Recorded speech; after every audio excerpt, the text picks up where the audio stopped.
Salamat sa kapangyarihan ng mahiwagang hangin.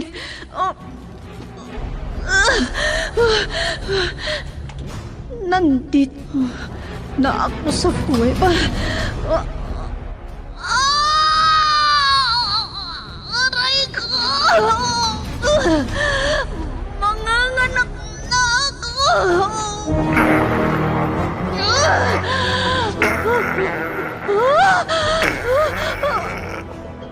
Bayawak!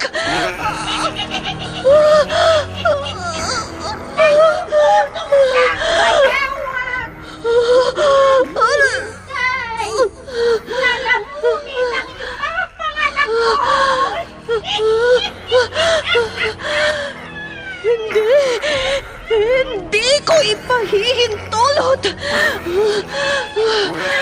Bathala ng hangin! Iligtas mo ang lahi mo!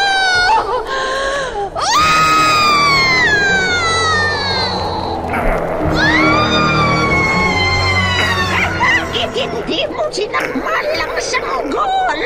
Ikaw, bayawak!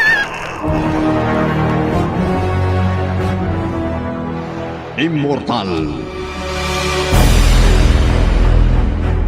Kasaysayan ng isang dayuhan na hindi mapagtanto ang pinanggalingan. Punong-puno ng pakipagsapalaran ang kanyang buhay mortal sa likuran nang hindi niya alam ang kanyang pagkakakilanlan. Ano ang kanyang pakay sa mundo ng tao? Immortal! Naiibang nobela na inyong mapapakinggan sa oras na ito mula Lunes hanggang Sabado.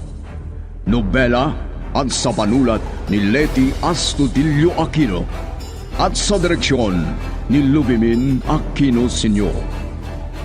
Mula sa Lovelet Artist and Talent Center Drama Productions, handog sa inyo ng #1 and most trusted radio network in the country, Bombo Radio Philippines.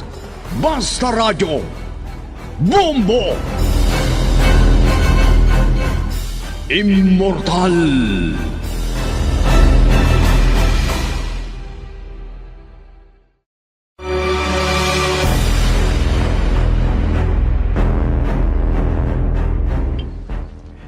Ang nakaraan.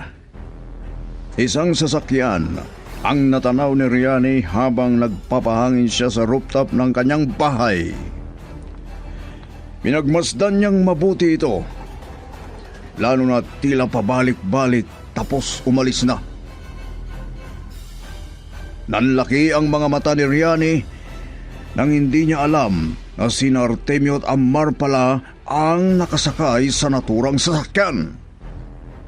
Samantala, hindi naman nasundan ni Negra Diabla ang sasakyan ni Artemio. Sa sobrang galit, bumalik siya sa farm at ibinalik niya si Alibot sa pagkabuaya nito. Dahil gutom na gutom, nag-utos si Negra Diabla sa buaya na hahanap ng makakain nito. Ngunit alam niyang kapag busog ito ay makakatulog. Hindi ito basta-basta nakakabalik sa kanyang teritoryo.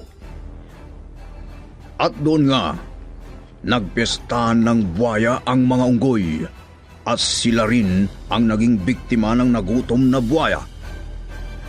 Nang madiscover ni Ador ang nangyari, agad niyang iniulat kay Gadon. At ngayon, narito ang karugtong ng nobelang pinamagatang Immortal!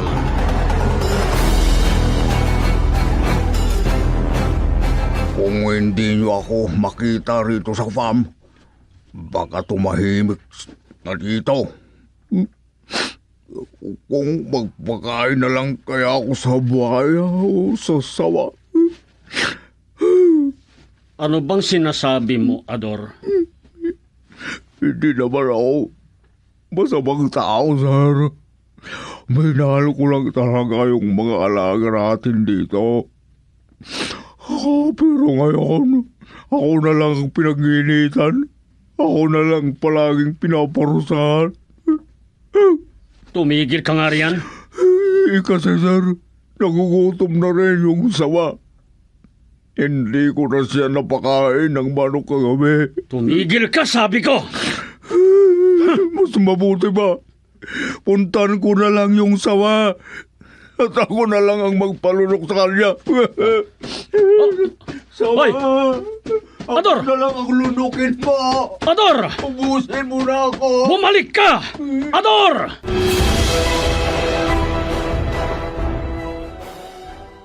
Aha! Masamang balak ng taong iyon. Si Sawa pala ang punteriya niya. Itutulak ko itong saya ko para mauna ako roon sa pupuntahan ng Sawa.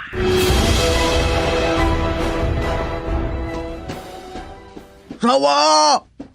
Lumabas ka dyan at kakausapin kita! Sawa!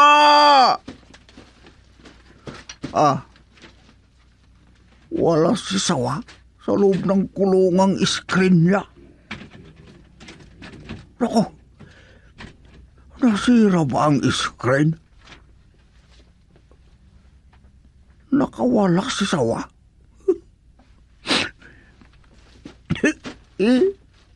Paano na ako? Ibang klase na naman ang sasalubong sa akin ngayon na simbakasipa na naman. Ador! Mag-isip ka! Sayang ang mga ayuda mong stateside. Kunin mo muna yung nasa kotse. Ano raw? Saan na ayuda? Ador! May mga ayuda ka! Ayuda? Nasa kotse! Ay, may ayuda raw ako. Galing, sana. Bahan mo kaya yun? Ador! Sayang nga naman ang ayuda. Pupunta na ako kay Sir. Sir, nandyan na ako!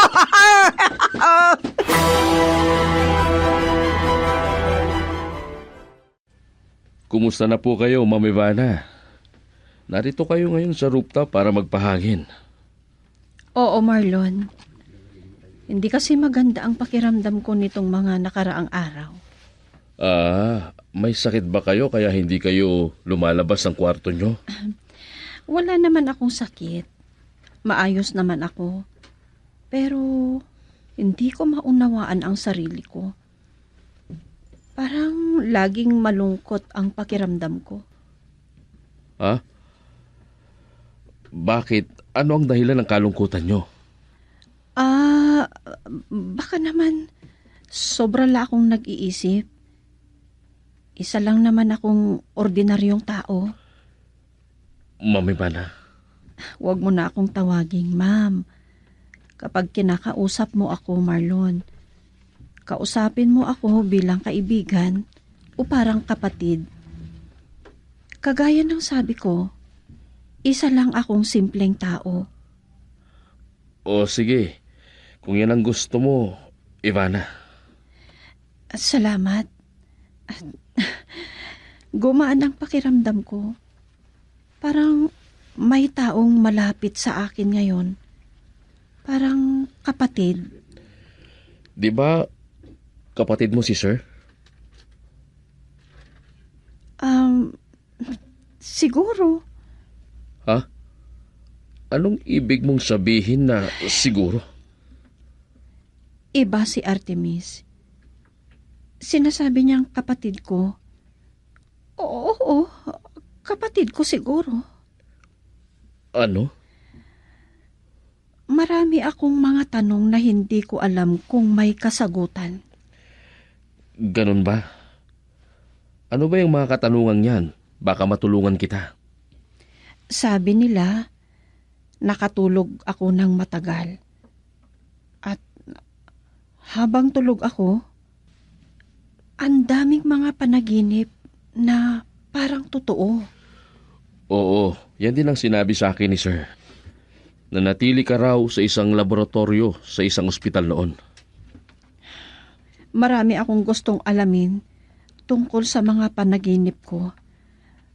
Pero, paano? Paanong?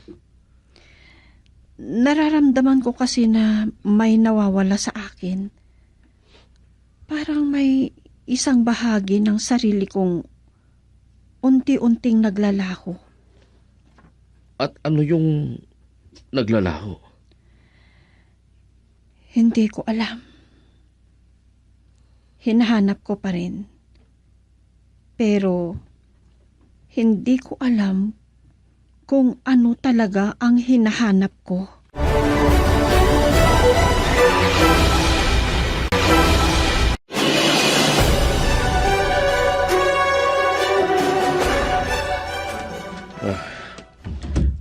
Nalilito ako sa mga sinabi ni Ma'am Ivana. Kapag iisipin,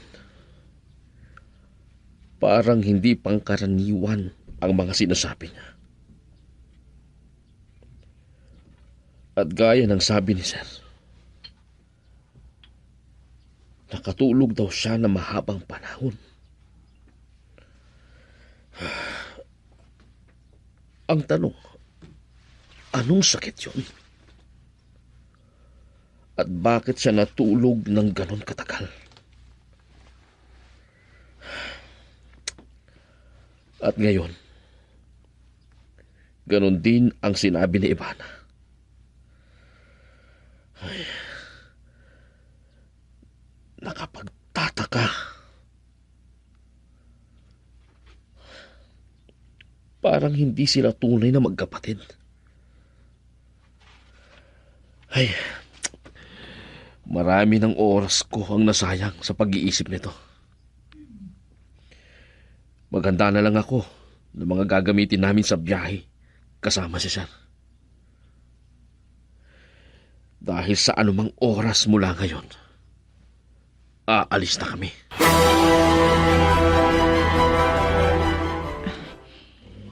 Isasara ko muna ng dahan-dahan ang kwarto niya. Ay, salamat, Diyos ko. Ligtas ang anak kong si Amar.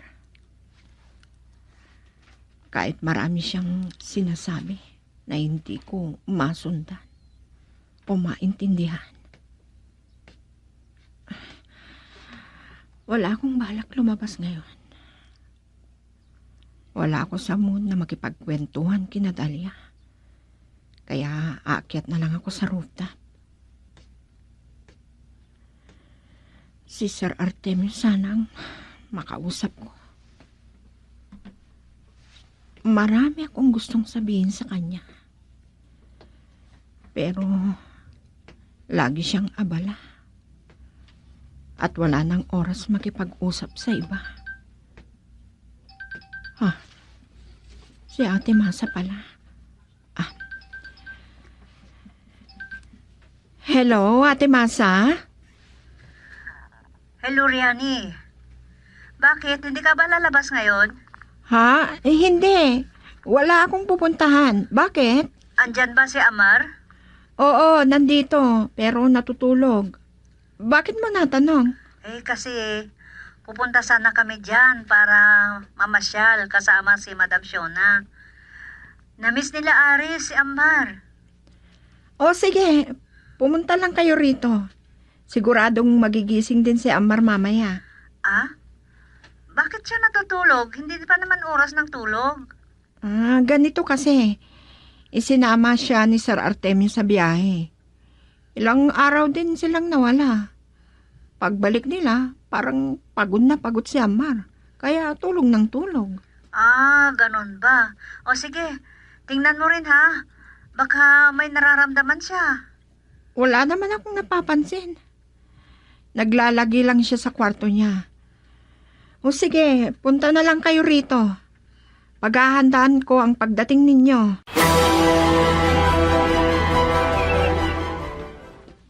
Hindi ako aalis dito sa farm hanggat hindi ko nakikita ang buhaya at ang sawa. Sir, may mga hayop yata na naglilibot-libot dito sa paligid. Paano? Ang totoo niyan, sir, hindi na dapat pinapatay yung mga yun. Gutom na talaga ako. Kain lang ako ng konti, ha. Kahit hindi ko masyadong masusunod ang mga iniutos ninyo, sir. Kawawa ka rin naman, Ador. Ay, salamat kung naawa pa rin ka sa akin, sir. Matagal na ring naging driver ka sa pamilya ko. At itinuring kitang hindi na iba. Kaya nagigilty rin ako kung umalis ka at mawawalan ka ng trabaho. Maraming salamat po. Pero huwag kayong mag-alala. Basta buhay ba ako, pagdating ng eleksyon, sigurado, sa inyo ko ibibigay ang boto. Ikaw talaga, Ador. Wala ka talagang kasawa-sawa sa mga birong ganyan.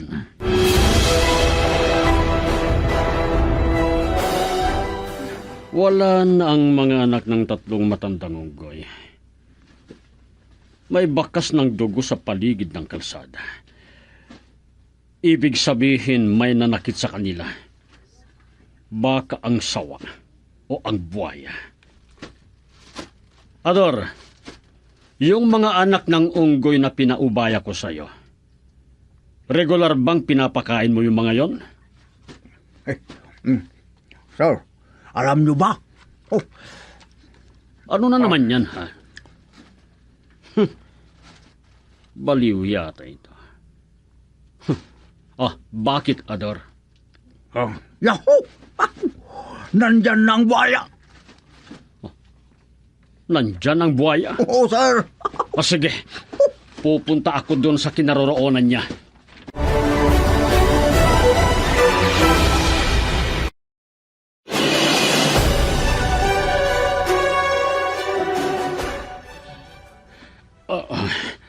Ador.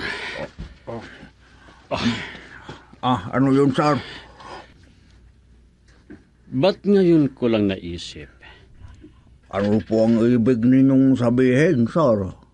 Paano nakakapasok at nakakalabas ang buhaya dito sa lunggan niya kung sarado ang lagusan at walang bakod na nasira?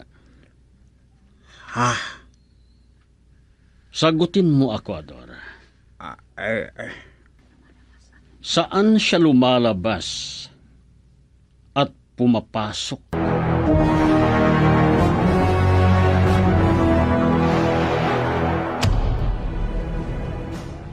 Ngayon lang yata makakatulog si Sir Gadon dito sa rest house sa farm. Buti na lang, kumpleto ang gamit dito. Papasok na rin ako sa rest house. Baka may utos siya sa akin. Parang may nagsisit-sit sa akin, Halika rito, tao. Si Regrajabla ka ba? Uy, aba. Diyos ko po, anong ginagawa mo niyan? May nakita ka bang taong nagtatago? Sir, ganun ba ang tinutukoy mo? Nahanap mo na ba siya? Oo, siya nga. Andyan siya, di ba? Oo, andyan siya. Baka nga nakatulog na. Siya nga. Anong sinabi mo? Matakot ka. Pagbayaran mo ang ginawa niyang paglalagay sa'yo sa panganib. Ibabalik ko sa kanya ang ginawa niyang sumpa. Ano? Ano ang ibig mong sabihin? Sir, pagpasensyahan niyo na. Pero pati ako, tinatangrong ko rin yan sa sarili ko. Hanggang ngayon, wala pa rin akong sagot. Ano? Kung makapagsalita lang sana yung buhaya, siya lang ang makakasagot sa mga tanong niyo, sir. Huwag kang pilosopo, Ador. Pasensya na, sir. Pero totoo ang sinasabi ko. Siya lang talagang makakasagot sa tanong niyo, yung mismong buhaya. Tumigil ka nga! Sir, maawa kayo. Huwag niyo akong saktan. Mamamatay ako kung itutuloy niyo yan. Talagang kagalit na ako sa iyo, Ador. Sir, kung mamamatay ako ngayon, malaking problema niyo yan. Kasi wala nang maghuhukay ng libingan ko kung mamatay ako. Ha? Sinasabi ko lang, sir. Kayo rin ang mahihirapan. Tumigil ka na. Pag-isipan niyo muna, sir. Pero sige, nandyan naman yung baya. Delikado ito. Kaya ko siyang ilagay sa swimming pool, sir. Kahit lamunin niya ako, wala na rin akong mararamdaman. Dahil bangkay na ako noon.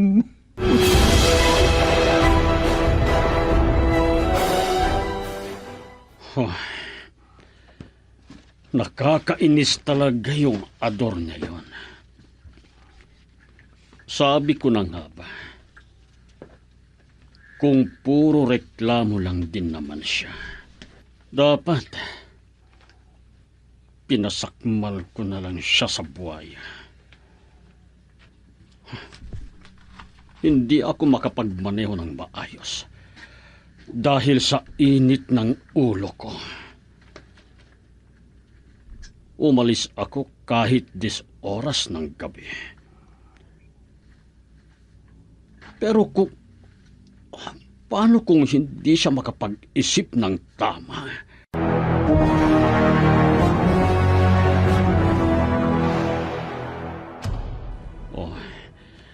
Nakakainis talaga yung Ador na yon. Sabi ko na nga ba't kung puro reklamo lang din naman siya, dapat pinakain ko na lang siya sa buhaya. Hindi ako makapagmaneho ng maayos dahil sa init ng ulo ko. Umalis ako kahit 10 oras ng gabi. Teka, bakit nga ba hindi ko nakikita si Inang Jabla?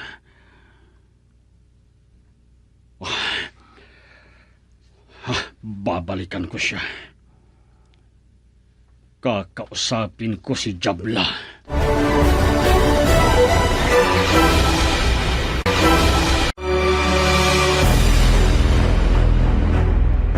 Ano pa ang susunod na mangyayari? Mga kaibigan, pakinggan bukas ang karugtong ng nobelang pinamagatang Immortal. Handog sa inyo ng #1 and most trusted source of news and information, Bombo Radio Philippines. Basta Radio, Bombo